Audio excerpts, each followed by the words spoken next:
So this is my new A can. Look at that. You see that thing right there? That big one? These are my other ones. My rare Duncans. I don't ever see it. Faviet. This one, oh look, you can finally see some of the color. You see the red in the middle and purple. It's so much prettier in person. My zoanthids are finally starting to open again. My hammers are still struggling to open, but getting better. I raised my magnesium and everything's better. Look at my torches, they're so big.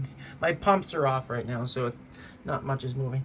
But they're so much bigger. Magnesium matters. Keep it at 1500 if you can. Look at this. Look how perfect that Ghani looks. It's perfectly round. This is a rare Ghani. I've never seen anything like it. It's like fluorescent red. It's really cool. It actually glows green at night on the tentacles. That's my monster acan that I've had for over a year. He's finally starting to open again, but he's been through a lot of trauma. There's over 14 heads on there, all around it. And when I don't aim at my Faviet right there, look at that. Let's see. Trying to get, look, that is beautiful. This one started dying, which is very cool. I increased the lights just a little bit and it started dying.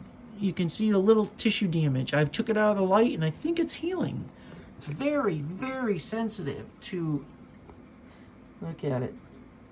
It's very pretty in person. It started having tissue damage overnight. But this red acan, I've never seen do this. That's from overnight. This guy here is always hungry. His tentacles are always open and he always wants to eat. This one is just crazy fluorescent. And at night, it's beautiful. Got my zoanthids here to open. These scrambled eggs, I bought like 4. And they've only been in the tank for 2 months. And look at them all. They're growing everywhere. The ones to the left are really cool. Yeah, my wave pump's just turned on. Those are really cool looking. Without sticking my phone in the water. Those are just, I don't know what the green ones are called. I took them off those. These are Fruit Loops. I couldn't get them open until I put them under 110 par. They don't like dim light. They're beautiful too. It's just the angle isn't great and they're not 100%.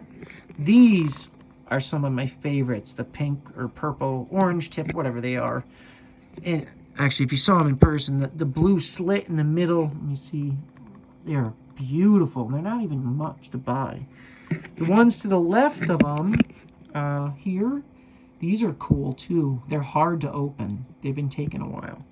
These ones here, the video when I bought them looked way better than that, but give them time. This mushroom is a bounce mushroom. That yellow you see is the beginning of it. It's got the potential to be a bounce mushroom. Extra UV light will cause it to bounce up. So I bought it. I got it for like $25, so it was worth getting. My Duncans they're huge. These things are so big, I've never seen anything like it. These are my orange zoanthids that are right there. I cut a bunch out and moved them to there. I got some eagle eyes, some bam bams. I don't know what those are. They're closed right there. And then this one here that's closed. Yeah, that one's one of those big red ones with a slit. I'm not sure why it's closed right now. It's usually not. And my Ghani, here, let me stop this again. My Ghani Apora, this one always takes like 6 months to open.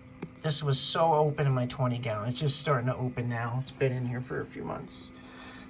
But it's opening nonetheless. Everything's starting to bounce back and do great. So, oh, and I got this beautiful brain. Look at the colors on it. It's like a rainbow of colors. And the other day, for the first time during the day, it let its tentacles out and I fed it 7 shrimp and they all absorbed into it. That's a beautiful coral. It's way nicer in person, but you guys get it. So here's the whole frag tank. So you can see it. It's a 50-gallon frag. Oh, and this skimmer's coming off because I finally got that one to work. I told you guys it's like the same thing as this one, but it's not a hang in the back. It goes in the sump. It was just skimming forever. I finally ran this one for a couple weeks and now it's working fine. It just couldn't catch up for some reason. They're not my favorite skimmers. This one works great though, but it does blow bubbles all the time. It's a design flaw. The one in there does blow little bubbles, but it's not as big of a deal. But with the Apex system, it kind of is, because my salinity sensor right there, that's not plugged in, it's just laying there, keeps getting bubbles in it. My Chato's growing, it's working. I keep adding more to this. I haven't put all the wires behind there yet and wrapped them in a conduit yet, because I keep adding more. I got the Trident on here now. I took it from my other system, which has no coral in it, so I can monitor it. I set my, that's a 3-gallon freshwater reservoir. It automatically refills on its own now. From this 15-gallon reservoir, sorry about this. From this 15-gallon reservoir, I put a P pump in the back, and when the other one senses it's low, this turns on and fills that one until it hits the top and shuts off. You do a lot with the Apex system. This system, high phosphate, still not doing great. No copper in it anymore, but it's going to be months before I can put coral in it. All right, I'm going to end this video here. Magnesium was the trick, guys, to get all my corals back. It was just too low. Everything looks amazing now. Everything's coming back. All right, have a good day, and I'll get this video up as soon as I can. See you later.